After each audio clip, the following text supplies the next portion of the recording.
Hey everyone, welcome to my channel, Haunted Index. Today, we're diving into some of the most chilling, true Reddit horror story verified, terrifying, and guaranteed to keep you up at night. Whether you're here to study, relax, or just crave a good scare, these tales will leave you questioning what's real. Don't forget to like, subscribe, and let's get into the darkness. I was almost cooked, alive. When I was 10, my parents and I went to visit my grandmother for spring break. My cousin also came to visit, and we decided we wanted to go to the YMCA for the day. My grandmother dropped us off and said she would come and pick us up in 4 hours. On that day, the YMCA was empty. There were a couple of adults in the exercise room, but that's it. We went to the basketball court, and after 2 hours of playing tag and shooting baskets, we were bored. I've never been the biggest fan of swimming, but this YMCA had a pretty cool pool. So we changed into our bathing suits and headed in there. The pool was empty except for the lifeguard. We played a bunch of games and swam laps. But after about an hour, there wasn't much left to do, and there was no one except us to hang out with to keep things interesting. So, we decided to play a game of seeing how long we could hold our breath underwater. We stood in the shallow end near the clock on the wall so we could time ourselves. Instead of fully submerging, we just stuck our heads face down in the water. We did this a couple of times and I was winning. On our last round, I felt a tap on my shoulder.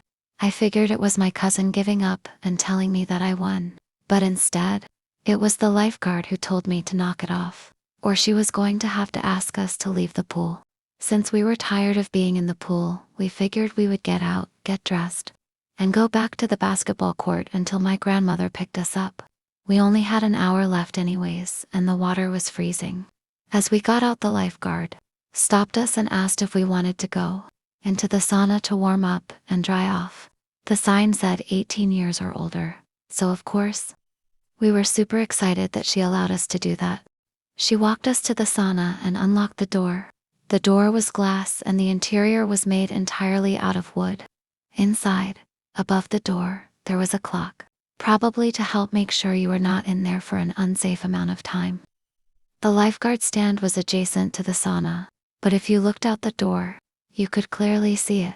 She followed us in and went over to the thermometer, encased in plastic, and unlocked it so she could crank up the heat. I figured that she must have to turn it on each time, so I didn't think anything of it. Both my cousin and I were very short girls, and so we couldn't see the temperature that was printed on the thermometer knob. But I know she was turning up the heat. Then she left and shut the door behind her. I thought I saw her lock the door too, but I thought to myself, why would she lock the door when we might want to get out? I checked the clock and decided we should get out. In 10 or 15 minutes, it was already plenty warm in the sauna, but now the room was blazing. It felt nice because I was so cold from the pool. After about 15 minutes, it was starting to get a little bit too hot, and my cousin agreed that we should leave so we can get dressed. I went to turn the knob on the door, but it wasn't budging. I thought maybe it was jammed, so I shook it, but it still wasn't opening, and then I let my cousin try. She couldn't get it open either. We figured the lifeguard would be back in a couple of minutes, so we sat back down and waited. The room was getting hotter now too, and I really wanted to leave. I got up and started banging on the door, shaking, twisting the knob, trying to get the lifeguard's attention. My cousin got up and joined me. We started screaming at the top of our lungs for her to let us out, but she just stared straight ahead. I don't think there's any way that she couldn't have noticed or heard 2 little girls banging and kicking the door and screaming. Now we had been in there for about 25 minutes. It was so hot in the sauna that it hurt to breathe. It felt like my lungs were on fire. My eyes and skin were burning.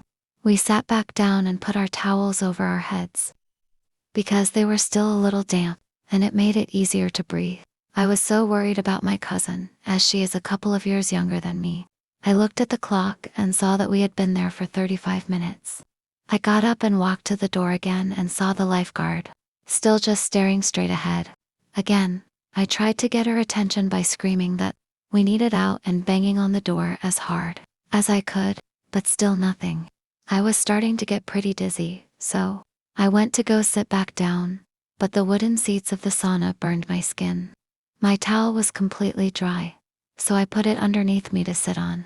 My hair was also dry, but I wrapped it across my face to cover my nose, and I squinted my eyes so that they didn't burn as bad, but I could still watch if anyone walked past the door. It helped a little bit. My cousin was laying face down with the towel over her head, not moving or saying anything. So I nudged her to make sure that she was still okay. She was, but I could tell that we really needed to get out of there soon because she seemed a bit disoriented. It had been 45 minutes now, and I was extremely nauseous. There was no way that the lifeguard would forget that we were in there, and I thought she would have to come back soon.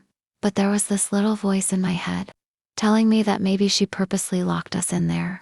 Finally, a man walked past the door towards the pool, but for some reason, I just couldn't get up.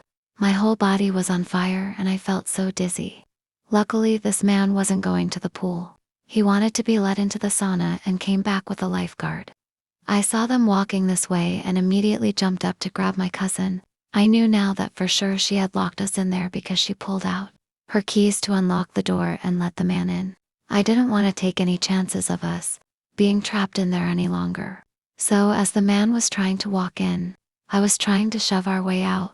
As we were going out, the lifeguard started trying to shut the door and push us back with it. The man was clearly confused about what was going on and said, I think they want out.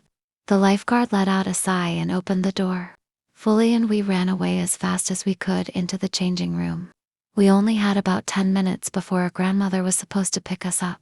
We were both so shaken by what just happened that we didn't say anything to each other as we got dressed or on the car ride home.